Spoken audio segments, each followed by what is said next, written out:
Hey,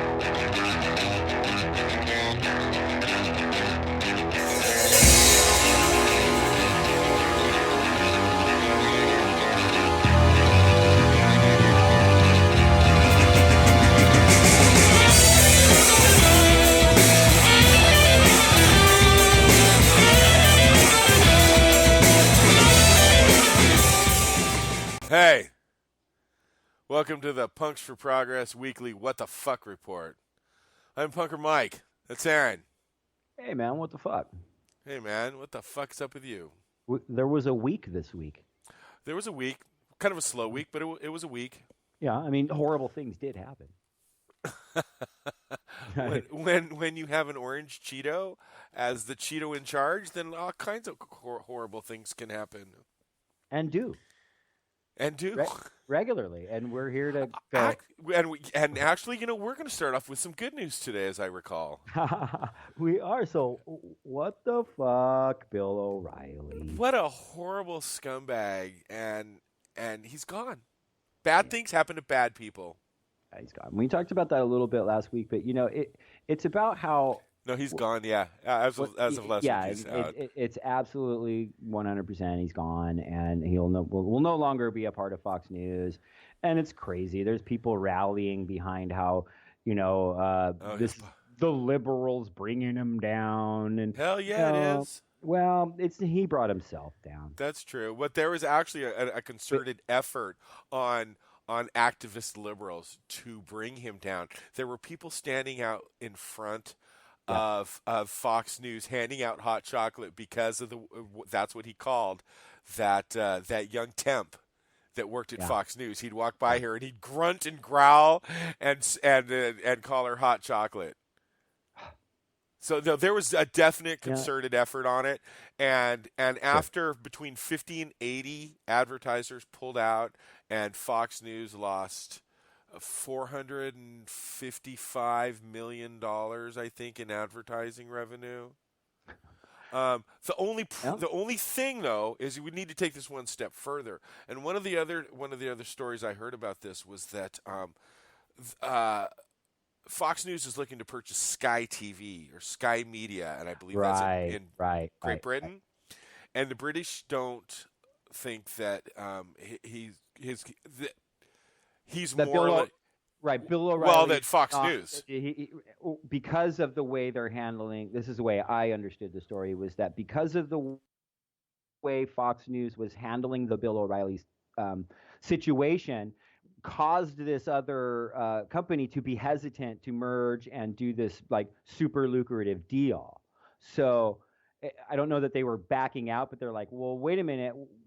Do we want to align ourselves with a company that behaves this way and doesn't take issues seriously, right? Yes.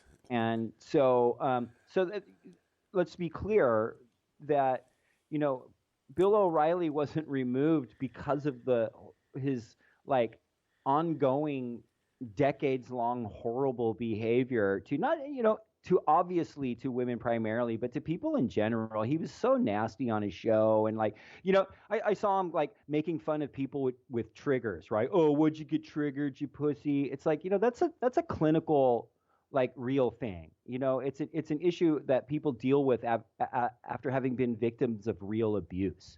It causes like triggers that cause very real, intense emotional reactions in people. And so, for him to get on air and belittle that is gross. He's a rich fucking asshole that bullies people. He's a fucking rich bully, dude. That's what he is. He's one of those dudes you went to high school with that beat you up every other day because he's a rich fucking asshole. Yeah. And or probably more like laughed as other people beat you up.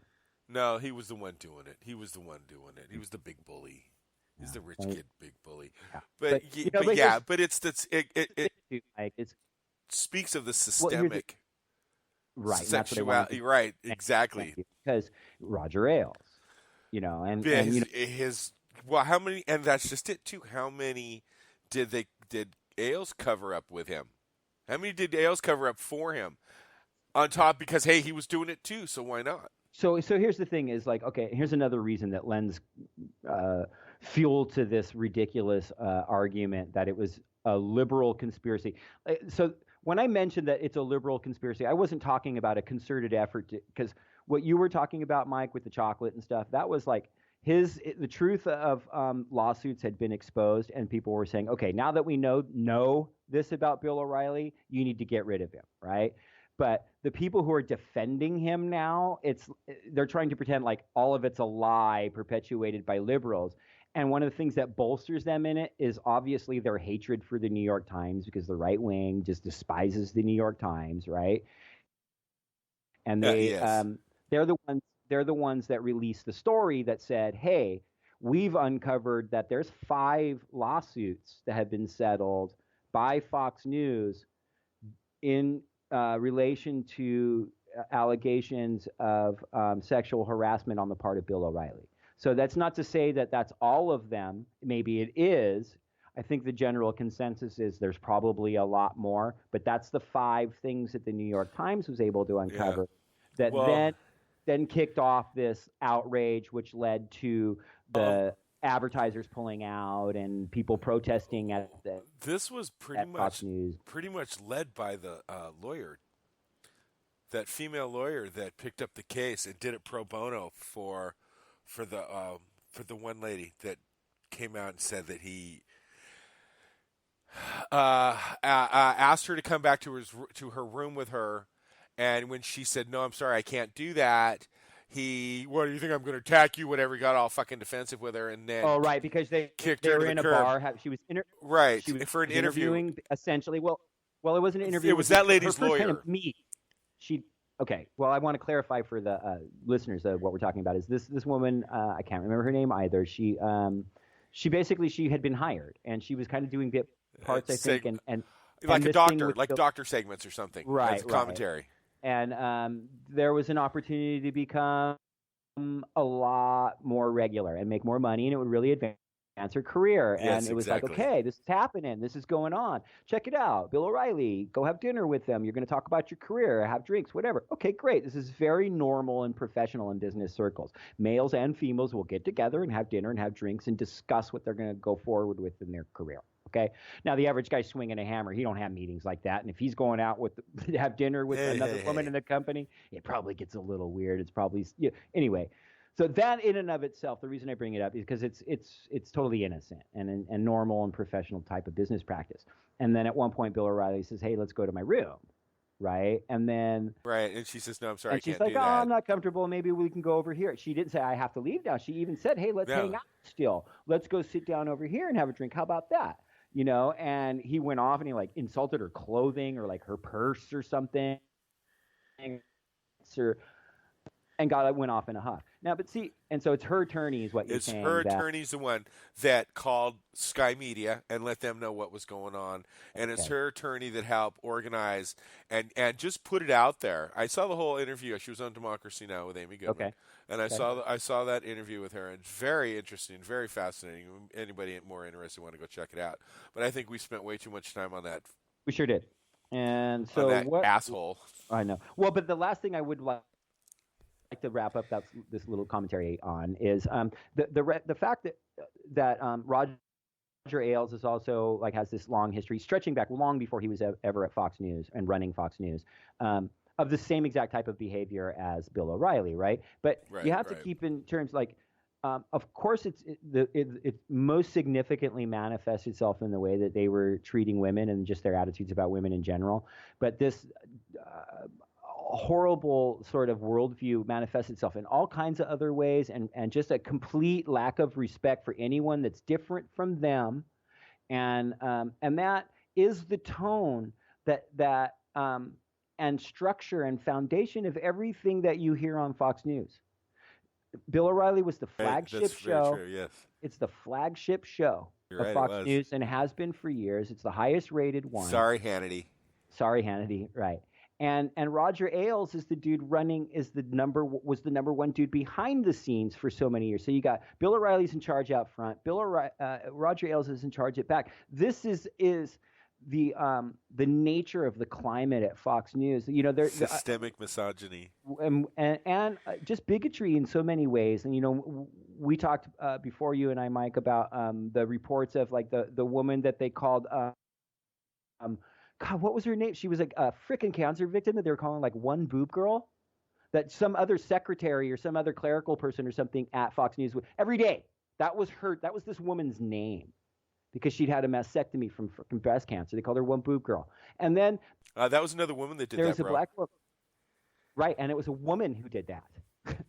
Okay, so that's okay. what I'm saying. It's like it's not just a nature of males don't treat women right. Yes, that was totally happening, but it's much broader than that, and that's what I'm trying to get at. And that so there was. There's also a African American woman that worked at Fox News who numerous people in the halls, it became regular fare that when she walked by, they would put up their hands and go, hands up, don't shoot. You know, she'd be like, hey, good night, guys. Have a good night. That was the day. same woman. Hands up, don't shoot. Same that woman. was the same woman that did that, yes. Okay, there you go. And she did this ongoing for an extended period of time, treated this people this way. So it was accepted and it was okay. And these women were not allowed to stand up and go, hey, what are you talking about? Hands up, don't shoot, you racist fuck. You can't talk to people that way in business, but you could at Fox News.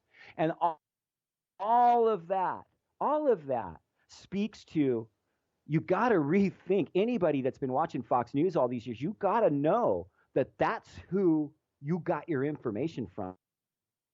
That mindset has facilitated the entire right-wing agenda. Unless you don't care, unless you're a racist asshole and you're good with it, great, go ahead. If you're a total fucking bigot, misogynist asshole who thinks that white males are the supreme being in the universe, then great. That's not going to bother you. But the rest of us, you need to be alarmed. And there's a lot of very decent people who are Republicans who have been watching, Fox News forever and ever and ever, who aren't horrible, racist, freaking women-hating. No way. Okay, and for those people, it's to those people. If you're listening, that's who I'm speaking to. You got your information from. There's no getting around it. It's facts. We know it now. All this stuff is out and in the public and undeniable and incontrovertible. And family values. It's a horrible climate from which you got your information. So anyway, another wing of that horribleness is what's going on in the White House, right? The nepotism wing? Is it This Week in Nepotism? This Week in Nepotism. So, and it all goes back to a meeting. That one meeting with Xi Jinping. I believe we're saying China good the for name right. Listen to you saying this name right. Took us almost a month, but I think we got it right. Okay, but that meeting with Trump and the leader of China. Check out the big brain on Heron. Has manifested in all these different stories, and here's a new one. At the time, yeah, what the hell's that about? Ivanka was there at the time, and that same day, Ivanka was awarded 3 Chinese patents for her line. Same day. Yeah. Holy crap! Coincidence? Yeah, of course. Chocolate cake was there. Chocolate cake. And the decision to bomb a sovereign nation. It's beautiful cake. It was beautiful cake. So they had cake. He decided to bomb Syria. They had some bombs. And Ivanka got her trademark. 3 new fucking patents and whatever for Chinese businesses. So that's what the White House does. That's what the White House. If you haven't figured it out by now, I don't know what it's going to take. Right. They do other things like executive orders that annihilate the minimal. Oh my God. Like weak, toothless provisions that were provided in Dodd-Frank to help us. I mean, Dodd-Frank didn't do a whole lot. It didn't do a whole lot. But it let us know when banks were getting too big to fail. That was what it basically did. Right. And then so that you could know ahead of time, like basically in the big meltdown of 2008 is when a lot of people realized that there was this concept of too big to fail. It took them on the brink of failing to introduce the broader community to this term "too big to fail," right? Like there's already people who knew that existed. There were brilliant economists. I'm sure Richard Wolff was on top of this concept of too big to fail before. Excellent economist, but we subscribe to his channel Democracy at Work. Please, I suggest anyone if you want to know like some real brilliant, insightful stuff on economics, check out Wolf. But Post for Progress on the YouTube.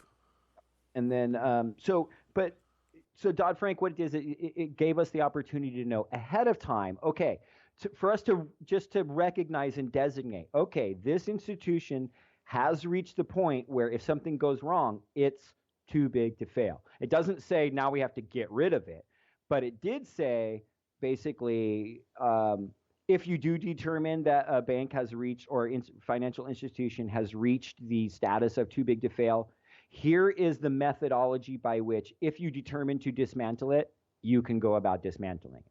But it doesn't set aside any type of mechanism or bureaucracy or enforcement group or task force to enforce this and then make the determination that we should dismantle this institution that's too big to fail. All it did was say, we're going to be able to recognize it. And then if somehow the ether in the universe decides, even though we don't have a mechanism to make that determination, if they do decide that it's too big to fail, and that you want to dismantle it, here's a way you can do it.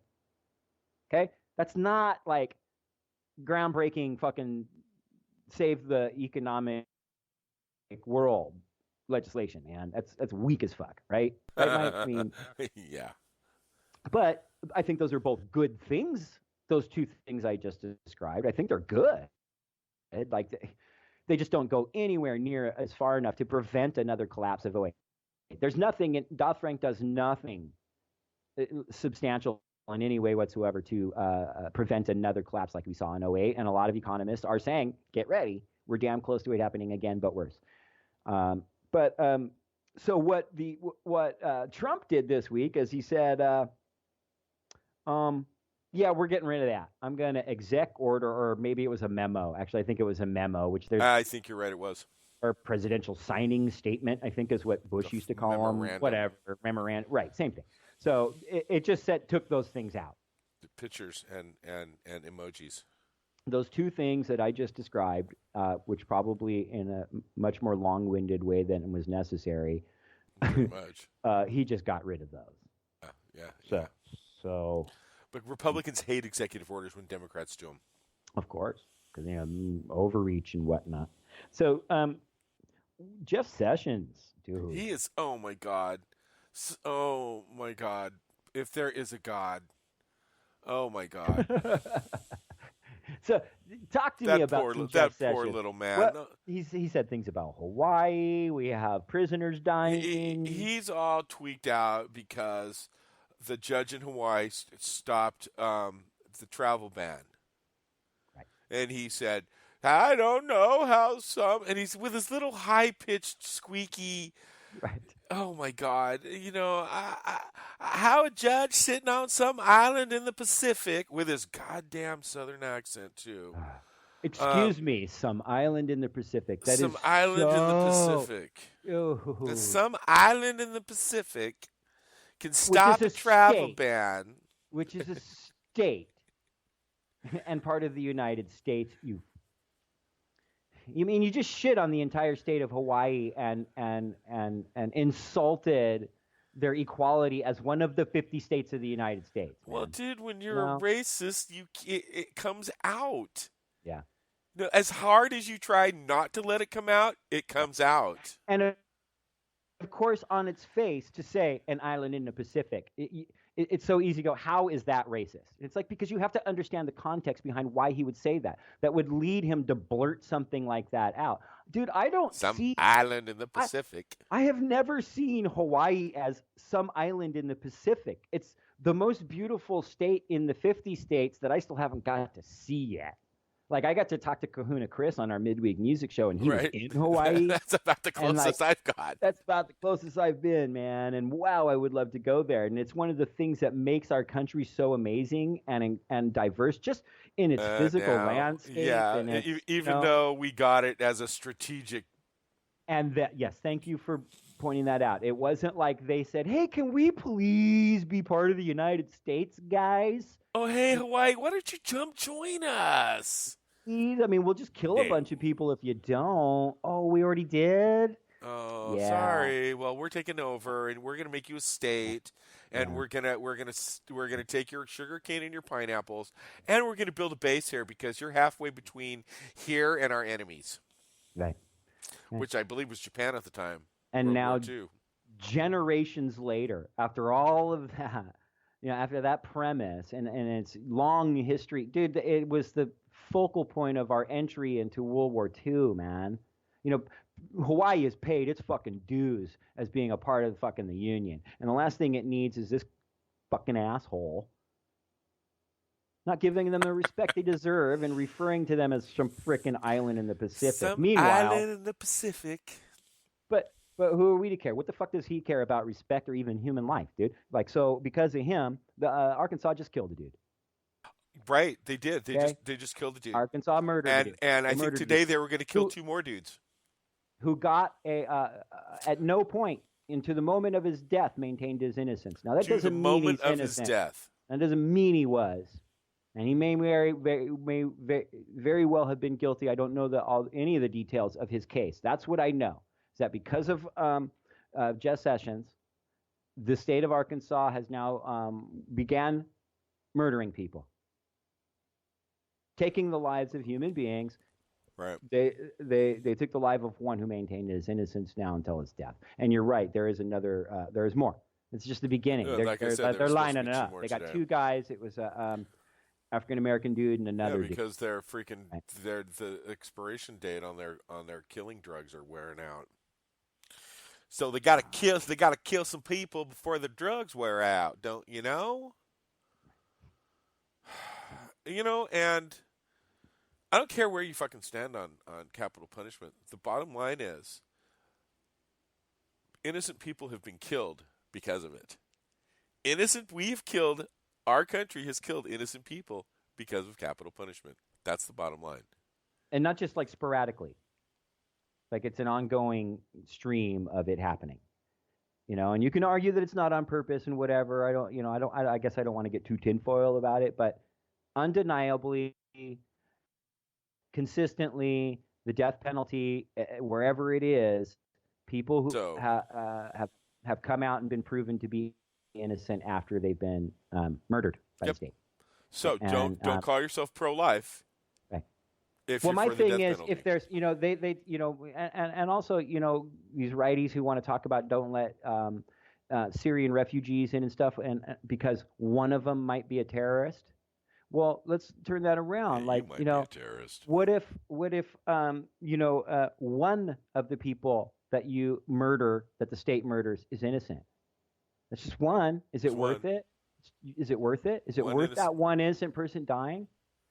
I don't think so, man. I don't.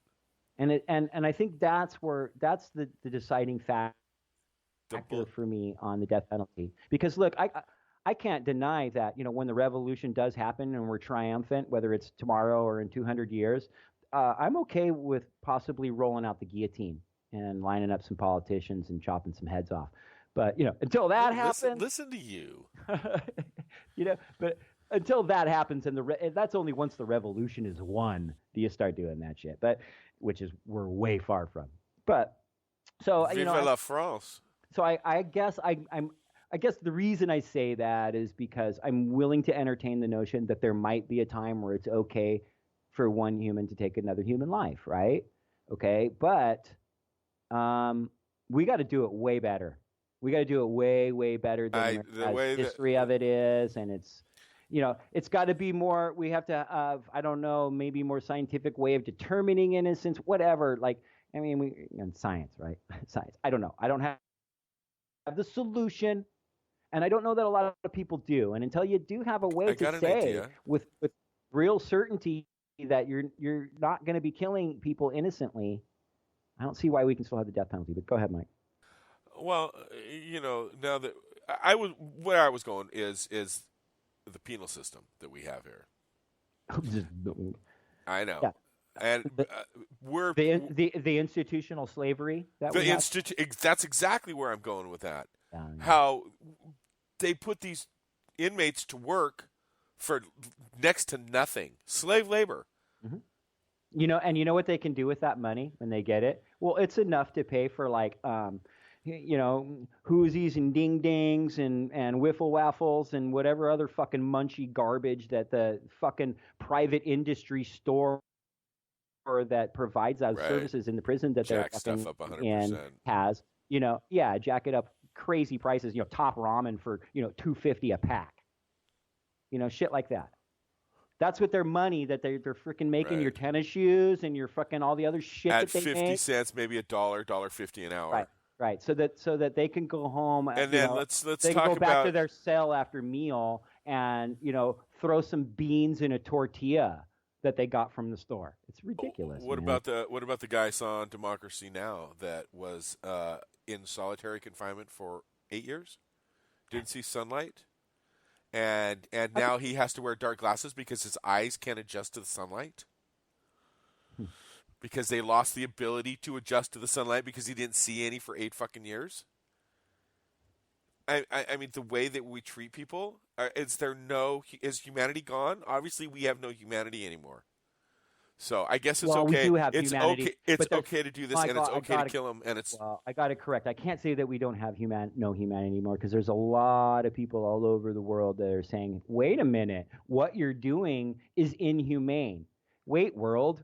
Wait, Western powers. Wait, capitalists. Wait, imperialists. What the fuck are you doing? This is inhumane. So I want to give credit to people who are standing up for things, and we're going to get into towards the end of today's show about one manifestation of people standing up for like humanity and intelligence and science. let's So, let's move this on. okay, so yeah, so we agree that Jeff Sessions sucks. Jeff Sessions sucks bad in his cute little in his southern accent Yeah, I'm Jeff Sessions. I'm and his just little a high horrible pitched fascist. voice. I'm a horrible fascist. I'm a horrible fascist. Killing people's good. I'm an Illinois Nazi from Arkansas. Yeah. Hate Illinois Nazis.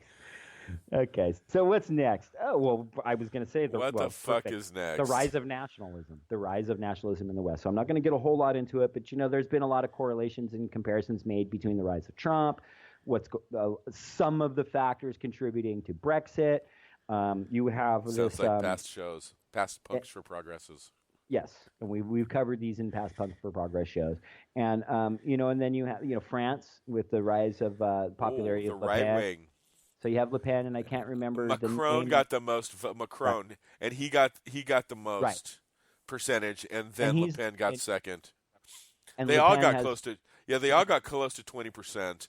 I think Le Pen got 24, and the other dude got 26. I don't remember. It well, was but here's the 24 to thing. 21. Well, here's the thing. The two of them, it marks the first time in like 6 decades that the two main parties of France didn't make it to their second round of voting. It's Right, because now it's a runoff. right, and it's not really It's the right not wing. like that. It's different than primary and whatever. It's but sort of similar to that process, but they're into the next level, and that's who made it. And neither of the two dominant parties, the Republicans and Democrats, as it were, although they're nothing like Republicans and Democrats, it's very different Well, politically, they might ideologically. be, But the two ruling parties, well, the party that's didn't. So up they're both right now outside. are And both. Le Pen is a hard. I just want to clear up before we go any further. Le Pen sucks. Super Islamophobic, xenophobic, racist, hardcore nationalist. That's who Le Pen. Trump supports. Okay. Right. But they're both And right wing. see, and They're that was both right wing. thank you. So that's what I was going to say is I don't know a whole lot about the other dude. But see, but it's just this thing. There's this rise in nationalism and It's the rise of the right wing. which is ultimately is fascism, and it's gaining ground all over the West, and it's for me it's terrifying. So I guess we can move on from that a little bit and I want to clarify.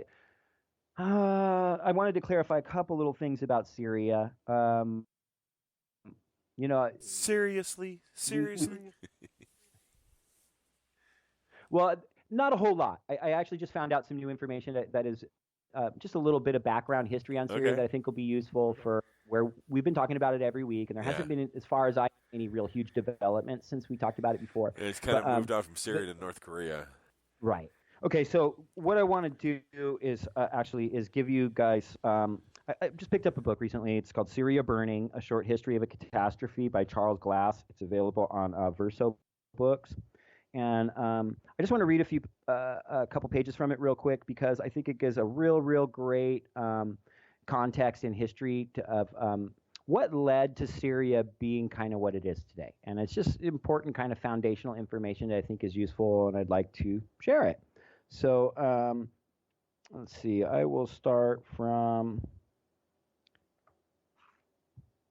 right here. A dog in Lebanon. An old joke goes, was so hungry, mangy, and tired of civil war that he escaped to Syria. To the surprise of the other dogs, he returned a few months later. Seeing him better groomed and fatter than before, they asked whether the Syrians had been good to him. Very good. Did they feed and wash you? Yes. Did they? Then why did you come back? I want to bark. It is impossible not to sympathize with Syrians' desire to be treated like adults. The Syrian regime is not alone, of course, among Middle East dictatorships in regarding its people as subjects rather than citizens. Under the portrait of the great dictator, petty tyrants grant some supplicants permits, demand bribes from others, and abuse the rest. Syrians can identify with what Italians under Mussolini used to say. The problem is not the big dictator, it's all the little dictators. Little dictators, though, thrive under the big dictator. But all dictators are at risk from changed international circumstances. A spark, like a self-immolation in Tunisia, or the sudden realization that the regime is vulnerable. People in Syria have reasons to demand change, and they have in the past. But history has not been kind to Syria's desire for reform. During World War I, Arab nationalists in Damascus wanted to rid themselves of Ottoman rule. Ottoman officials could be corrupt and arbitrary, but they kept the peace, allowed the Syrians representation in the Istanbul parliament, and put no restrictions on travel within the empire. The nationalists collaborated with Britain and France. They ended up with British and French colonialism, contrived borders, the expulsion of 3/4 of Palestine's population, insurrections, and wars. At independence in 1946, Syria had a parliamentary system, even if landlords, urban merchants, beys, and pashas dominated it. Into the mix came the Arabian American Oil Company, or Aramco, which had announced plans in 1945 to construct the tap-line oil conduit from Saudi Arabia to the Mediterranean. 3 countries on the route, Saudi Arabia, Jordan, and Lebanon, granted immediate permission. Syria's parliament, seeking better terms, delayed. The project stalled further when the Arab governments launched a war for which their colonial-created armies, with the exception of Transjordans, were unprepared. When they lost, demonstrations condemned the corruption that had deprived soldiers of adequate resources. In Damascus, the protesters forced the government to resign. The United States Embassy in Damascus seized the opportunity to win Syria for Tapline. The Central Intelligence Agency's man, Stephen Meade, approached the Army Chief of Staff, Colonel Husni Zaim, to arrange a coup. The Kurdish former Ottoman soldier took embassy money to foment an insurrection that justified his seizure of power in 1949. The embassy reported to Washington quote, over 400 commies in all parts of Syria have been arrested, unquote. Syria signed an agreement with Aramco in May and an armistice with Israel in July. Colonel Zaim antagonized sectors of society by raising taxes and attempting to give women the vote. Although he did not kill anyone, another colonial overthrew and executed him a month later. That colonial was himself eliminated by a third colonel. Sorry, not colonial each time, colonel. Thus began Syria's instability, with military coups as regular as changes of season. In the meantime, Colonel Zaim's suppression of the Communist Party produced, in the last free vote held in Syria, the election of the Arab world's first communist member of parliament. The United States made 2 more major attempts in the 1950s to decide Syria's future, with Operation Struggle and Operation Weapon. Both failed.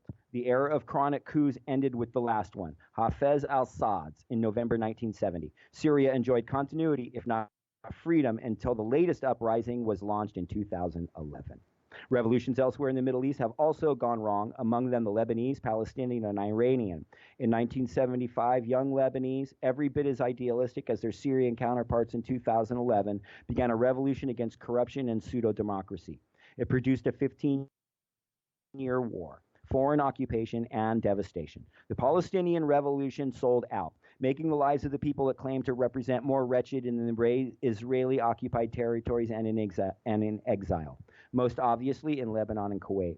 The Iranian Revolution began as a coalition of hope in 1978, led to a regime more brutal and corrupt than the one it replaced. Revolutions replaced surprising outcomes, and those who start them must be prepared for the unintended consequences of success as much as for failure.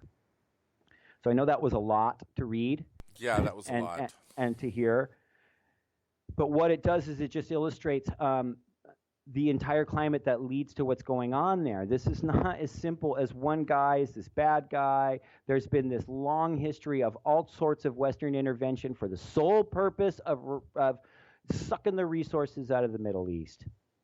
And that's what's going on here. I don't give a fuck. I thought it was important because he's not painting Assad as any type of fucking nice guy. I mean, he doesn't get to Assad in what I read, but he goes on to talk about this is the climate with which the Assad regime took power, like Assad's father and whatever, right? And like led to where he is now, and that they're brutal. They're brutal. And you know, this whole revolution, this whole thing in Syria started because people peacefully protested the Assad regime, and he fucking shot them down in the street. Okay, so I'm not a defender of Assad in any way, but we got no business fucking bombing that dude. So I guess that's kind of all I wanted to get across this Syria, because we've talked about it before, and I just felt like that's good context to understand the climate and that created what's going on there a little bit. And so I guess we could probably move on to something a lot more positive, buddy.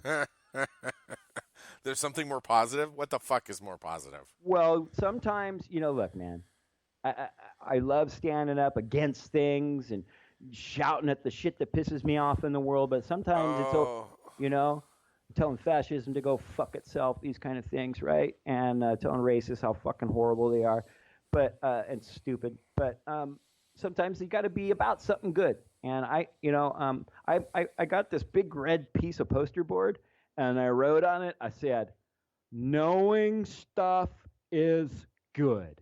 That's what I wrote on my sign. And I carted my happy ass over to San Francisco and went to the March for Science. And it was really neat. Man. It was really neat. And I'm bummed I couldn't go.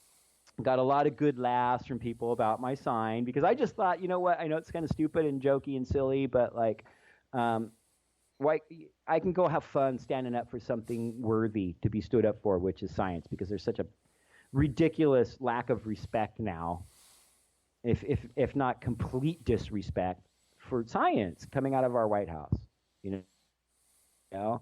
And you know, I recently went to a meeting at Revolution Books in Berkeley, and there was a number of science professors and PhDs, you know, a handful, not a number, but a handful, that were in there talking about, like, this guy came and he asked us, all right, can you guys give me actual specific examples of how the Trump administration is affecting science? And I'm not even going to give one example, because they just rattled off like 20, you know, different, very specific. Yes, we used to have funding for this. We were working on this specific project because it's going to have this great effect on things, and now it's gone. And my associate's thing is about ready to go because of this policy and because Jeff Sessions did that and did that. So science is under assault because yeah, because fascism doesn't like its slaves to know things. No. The less you know, the more easier you are to control and manipulate. Knowing things is stupid. Oh, no. Knowing things is good. That's what you said. Knowing things is good. And, you know, and it was great because it's a great juxtaposition, because I went with my my lady, and she, you know, she's she's a nurse and she's educated, and her sign was, you know, evidence based evidence-based research is our standard, help us keep it. You know, so she, you know, and she wore her scrubs, and, you know, so she's obviously, you know, works in the field, and that was her statement. And then my dumbass is standing next to her going, no, knowing stuff is good. You know, so but it's about lighthearted. There was so many neat things going on there. We talked to so just so our listeners know, there's all the video footage I took from there is up, and it's on our page. It's under in the P4P in the street section of our channel, and it has all the raw footage I took from the march in San Francisco. I talked to members of the Falun Gong, or people who were there in solidarity with Falun Gong, and what they're saying is that people who are Falun Gong prisoners, because they lead such a clean and healthy lifestyle, they are rife for harvesting of organs. Oh my goodness. And sold on the Western market. Now, I've heard hints and rumors of that before. I suggest our listeners do their own research. I'm not here to validate and say it's true or not true, because I just don't know enough about it. But it was super interesting, and if you watch our video, I actually talked to the woman, or she talked to us for a good, almost 10 minutes, really explaining it all, and it's really, really super interesting. And then they're showing how they're practicing Falun Gong meditation, and one of the guys explains that, so that's really fun. And then there's also footage, dude, of like, I don't even know, in the description of that video I said Aztec with a question mark. I think it's probably not Aztec, it might be more Polynesian. I am no expert on indigenous cultures and tribes and the differences between them. But to me, it looked like sort of maybe Aztec meets Polynesian, but it was beautiful. Huge, massive headdresses, and like drum and blowing the shell, and like it was super, super cool. So I got some footage of that. Yeah. And, what is it, a Jafar, or what? I don't know what they call it. No, Jafar. I don't know. That's the dude from Disney or something. Exactly. Right? Yeah. Disney is science, by the way, I'm just saying. But no, it's not. So do you know what we didn't do much of at the March for Science, Mike? March? We marched. Okay. But there was all these great booths related to science and information and cool new gadgets and advancements in the future. We like didn't look at any of them. We really didn't. I have to be honest. And I just walked around with my knowing stuff. It's good sign. And then Kylie had a sign that actually said something pertinent and important, and we walked around with those. And then, cool. But I also talked to the dude who was the second signature on the original petition for architects and engineers for 9/11 Truth, and he was a massively interesting dude. And I'm such an idiot because I should have filmed my talk with him. It was incredibly enlightening, and I didn't think of it. I know it's so stupid, and I didn't think of it till I walked away. And then I even said, you know what, I said, would you be okay if I went back and tried to find this guy, because I should have filmed him and interviewed it. And so Kylie was totally with me, and we looked for him. For the reason I didn't stop at Science Boost is because I was looking for him, and because I wanted a really cool March for Science poster, so I was looking for that too. But I never did find him. But anyway, it was just a really, really fun day, and I love being active and standing up for things. And lately it's been a lot of like, Berkeley and fighting in the streets and all that kind of stuff. And it was nice to go do something that was for a positive thing, for a change. And I just really enjoyed it. And so check out that video on our P4P in the streets section. Yeah, definitely. And And go ahead. Was there more stuff you wanted to talk about about our YouTube page? Well, yeah, we've had. You know what, man? I was just going to bring up. I wanted to throw some shout outs to some new subscribers, dude. We went up to 44 subscribers, and I know that's just nothing, shit numbers to a lot of people, but man, that's big to me, man. That means a lot to me. And when we first started this thing a year ago, it's going to be a year, bro. April 29th, 1992. April 29th, that's right. Yep, that's that we started this show. And, when we first started out, we got our handful of friends and a couple people maybe we didn't know. But the vast majority of the other half that's got us up, 20 or so people that have added recently are people we don't know. And well, no, actually, I did have a friend join, my buddy Mike from Rancho Cucamonga. Well, and cool guy, Mike. Yes. And a new friend of mine from down at Revolution Books, he also that's subscribed. Right. And thank you very much.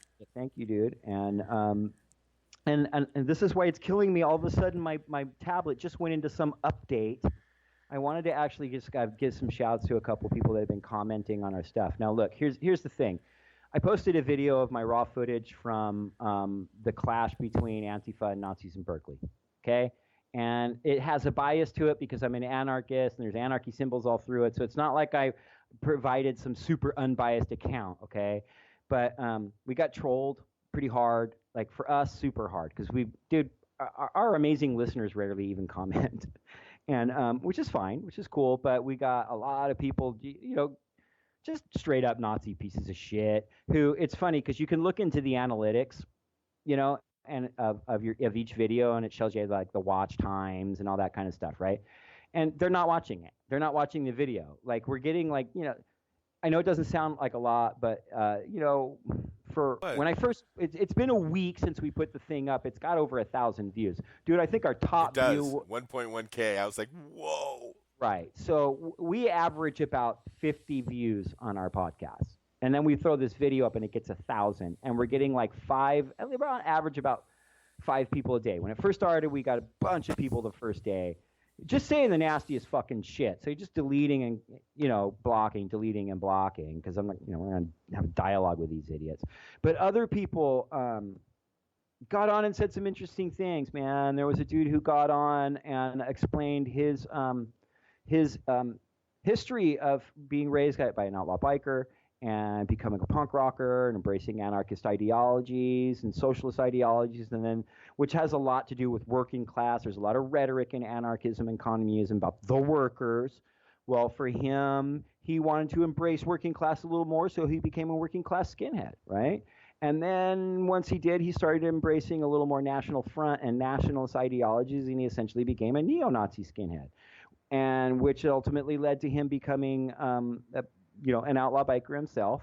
And then he became disillusioned with each step of the way. He was disillusioned and became increasingly disillusioned with the community in each new step.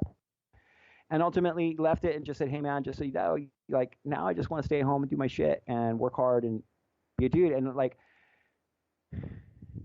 he didn't answer, the problem of fascism. He just shared his account, man, and it was super personal. I just really suggest anybody go and read it because it's powerful and it's super fucking honest. Because I know people, Mike, 2 friends in particular whose stories are almost identical, and I'm not going to say who they are in air, but like literally almost identical, man. And so I just took a lot of balls for him to write that comment, and I want to say what's up if you're listening. Thank you for taking the time to do that.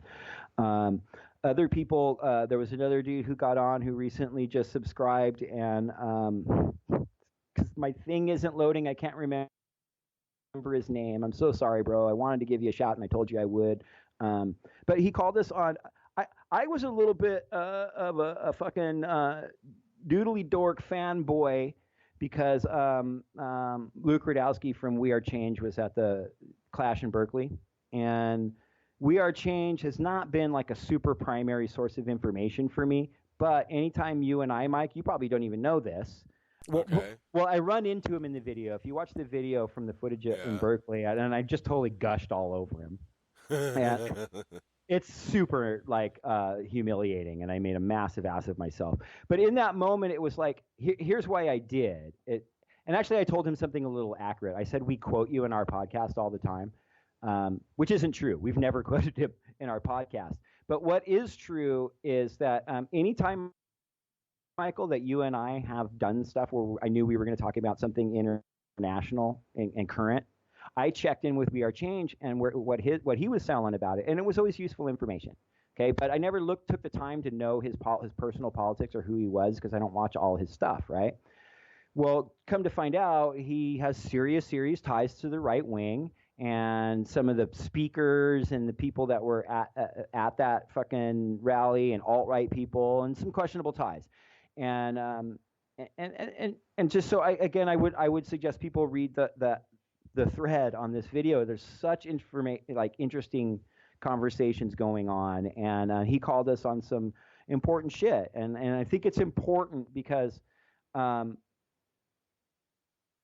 validate someone like I did that is obviously not aligned with values that I hold and to be important, it's important to point that out and say, hey man, here's the thing. Prior to that, I had no idea.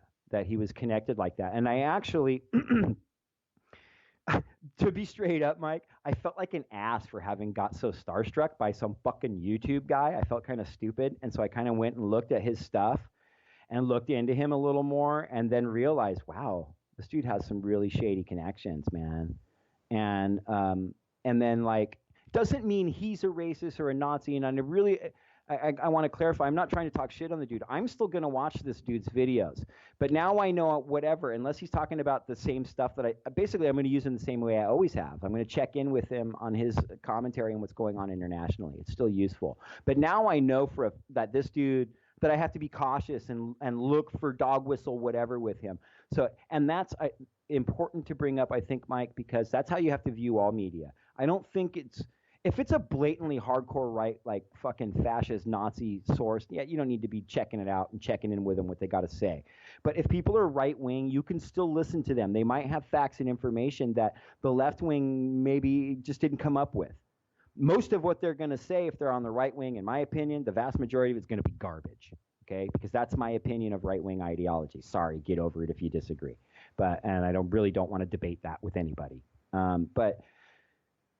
So it's important for our listeners to get on and go, hey, dude, why are you sucking on this dude's dick? You know he's like this and this and this, right? That's important, and I appreciate the listener that got on and did that. That was cool. Yeah, definitely. And it prompted me to have to explain, like, for what it's worth, I'm not trying to belittle what he did because I did figure it out before you commented, bro. But I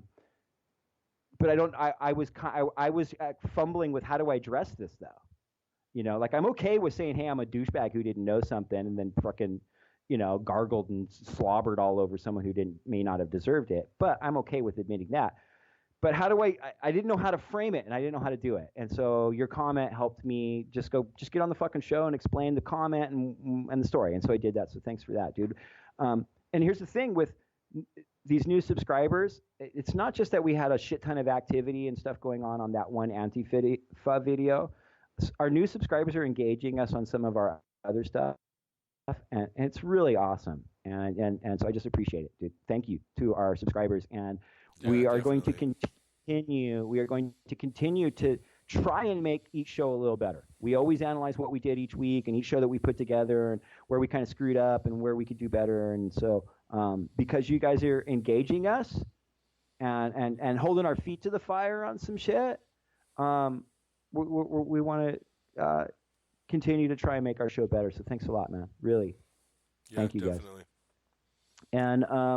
And I think that kind of leads us to it's the Eddie Money Minute. Do you have something either nice to say to Eddie Money? I've always got something. I definitely have advice for Eddie Money. Oh, so that's the thing, the Eddie Money Minute. Mike and I both will either offer one of two things, either just something nice. It's a moment, not a minute. I don't give I first called it the Eddie Money Minute, and you're like, I love it, Eddie Money Moment. So whatever. I'm going to call it the And I will call it the Eddie Money Moment. So there you go, guys. I'm having a minute. I'm having a minute. You have a minute, I'm having a moment. Whatever. Uncle Mike's always having a moment. During the minute moment, we either say something nice to Eddie Money or just something we feel is useful information for Eddie Money. So go ahead, Mike. I have some useful information for Mr. Eddie Money. Mr. Eddie Money, dig the dirt, dig the dust, and barbecue your meals. Should he ride wild on the saber-toothed dragon to the Hollywood Hills, or just dig the dirt, dig the dust, and barbecue your meals? The rest of it's up to him. Exactly. Okay. So I just wanted to say some useful information for Eddie Money is, Eddie, we have decided here at Punks for Progress Central that we're going to start, I don't have it this time, but starting next week, we are going to give people regular tour updates and show dates for Eddie Money. We are going to keep people abreast to Eddie Money. He didn't tweet me back, by the way. That's okay. And I just want Eddie to know, if he is listening, dude, we're never going to stalk you and we're never going to look in the windows of your house. We just still are a little kind of don't know how to handle the fact that Eddie Money follows us on Twitter. And we've decided that we need to be seriously obsessed with this, but not to the point where it's scary. It's already scary. It's already a little scary. But yes, we're going to tell people, Eddie, we're going to be a free promotional tool for you. We are going to do our own homework. And for our listeners, we will let you know when Eddie Money's playing. So. So, what I the think I think fuck? we did a what the fuck report, bro. Would you say we did a what the fuck report? I would say we did. Cool, man. I love you, bro. I love you too, man. Peace out, guys. Next week.